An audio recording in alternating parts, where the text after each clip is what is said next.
महाराज जी, महाराज जी, हमारी जीवात्मा यहाँ जीवात्मा देह धारण करती है तो हमारी जीवात्मा नहीं मतलब आप अलग हो गए और जीवात्मा अलग हो गई ना, ऐसा नहीं है।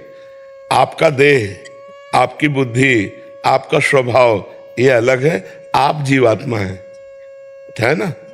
अब प्रश्न कर। जीवात्मा देह धारण करती है तो संचित कर्मों में से प्रारब्ध कर्म लेकर आती है। जब हम निरंतर नाम जप करते हैं तो क्या हमारे कुछ कर्म बिना भोगे कट सकते हैं?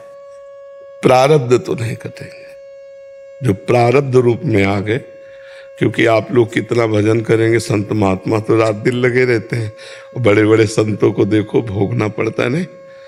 बड़े बड़े संतों को देखो, अब किसी का कैंसर है, किसी के दिल की बीमारी है नहीं, बड़े बड़े संतों को, तो उनको भजन को क्या कहो, तो भजन ही स्वरूप है।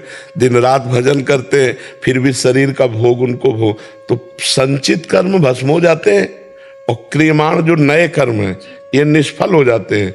लेकिन जो प्रारब्ध है वो भोगना पड़ता है। बड़े बड़े संतों को प्रारब्ध, रामकृष्ण परमहंस जी के गले में कैंसर था, भाई जी हनुमान प्रसाद पोद्दार जी की आंतों में कैंसर था, स्वामी राम सुखदास जी के ब्रह्मरंध में था। बहुत संतों के जीवन देखे गए जिनमें बड़ी भयंकर पीड़ा युक्त रोग पाए गए और महान भजनानंदी सिद्ध संत।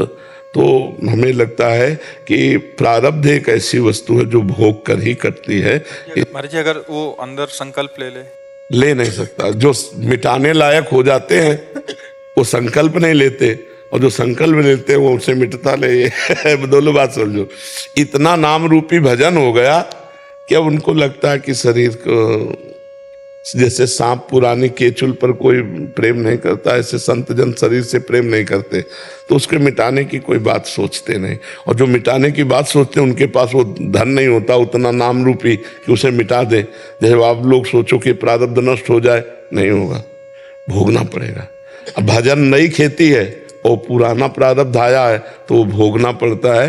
तो हमें लगता है कि हिम्मत करके भोग लेना चाहिए और खूब भजन करना। भजन भोगने की सामर्थ्य देगा, भजन मिटाएगा तो नहीं प्रारब्ध को, भजन प्रारब्ध को सहने की सामर्थ्य देगा। जैसे हमारी दोनों किडनी फेल हैं, तो देखो भजन ने क्या किया, मांगते खाते थे, भला हम क्या कर सकते।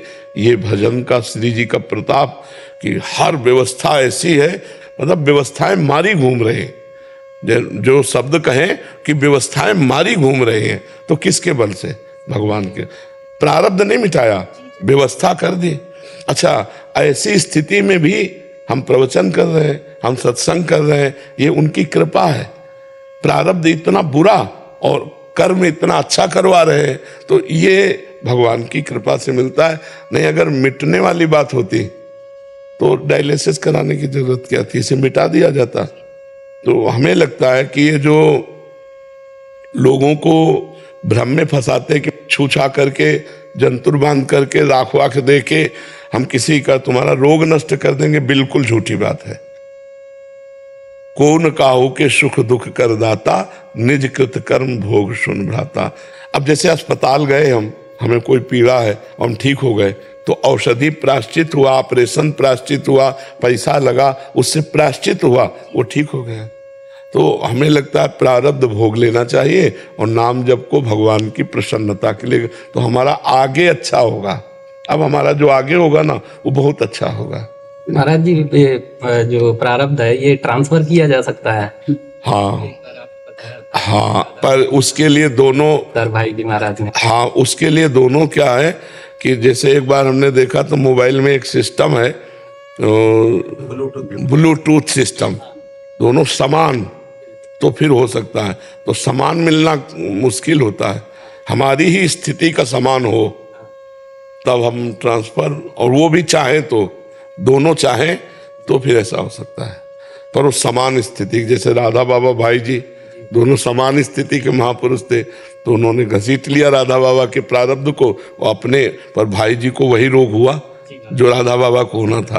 तो हाँ, तो ये बड़ा मुश्किल है। एक अच्छा के मिलना, एक समान मिलना बड़ा कठिन है, एक स्थिति के मिलना, तभी ट्रांसफर हो सकता है। और ऐसे तो हर जीवों का लिया ही जाता है। बड़े बड़े संत महापुरुष जो है ना, जहाँ कोई रोया बड़ा परेशान है तो उसकी समस्या अपने ऊपर ले ली और कहा भी नहीं, चलो चलो जाओ जाओ, ऐसे कह दिया और उसका प्रारब्ध ले लिया। अत्यंत दया होने के कारण वो तत्काल बीमार हो गए, अपने कष्ट को सहकर उसके प्रारब्ध को नष्ट कर दिया। पर प्रारब्ध भोगना पड़ता है। एक राधा कुंड में संत भगवान रहते थे, रोज राधा कुंड की सफाई करते थे और भगवान नाम जप करते हुए गिरिराज जी की परिक्रमा करते थे और संत सेवा करते थे। तो एक दिन एक दुर्गंध युक्त आदमी उनके भजन करते समय आया कमरे में। तो पहली बात तो इस बात से कि दरवाजा बंद है, आया कैसे? तो उनका तुम कौन हो? तो उनका मैं तुम्हारा प्रारब्ध हूं। बोले किस रूप में? बोले 12 वर्ष गलित कुष्ठ के रूप में। तो उनका हमारे पास इतना समय नहीं कि 12 वर्ष हम गलित कुष्ठ लेके बैठे, हमें परिक्रमा देनी होती है, राधा कुंड की सफाई, संतों की सेवा। ये साधारण लोगों से प्रारब्ध पूछेगा क्या? वो तो चढ़ बैठेगा। हटा दिया कि नहीं, हम तुम्हें स्वीकार करते, 12 वर्ष का प्रारब्ध नहीं। फिर दूसरे दिन भजन के समय आए, उन्होंने कहा 6 वर्ष दिन रात मिला के 6 वर्ष। तो उनका 6 वर्ष भी टाइम नहीं। फिर आए तीसरे दिन, उनका 6 महीना। हम 12 वर्ष का कष्ट 6 महीने में भुगा देंगे, उनका इतना भी समय नहीं। तो उनका बाबा भोगना तो तुम्हें पड़ेगा, अब आप बता दो कितने दिन में भोगोगे? तो उनका 24 घंटे। तो उनका 24 घंटे में 12 वर्ष के गलित कुष्ठ का कष्ट दूंगा, ना कोई औषधि और ना कोई सहयोग। तो उनका शर्त मंजूर। दरवाजा बंद करवा लिया शिष्यों से, कहा 24 घंटे बाद दरवाजा खोलना, न खाना न पीना, और जे विकास स्वीकार। तो पूरा शरीर तत्काल मवाद युक्त हो गया। 24 घंटे राधा राधा राधा राधा, 24 घंटे के बाद खत्म। 12 वर्ष का प्रारब्ध 24 घंटे में ये भजन के बल से हो सकता है, पर भोगना पड़ा। तो अवश्य में वो भोक्तव्यम कृतम कर्म शुभाशुभम। ये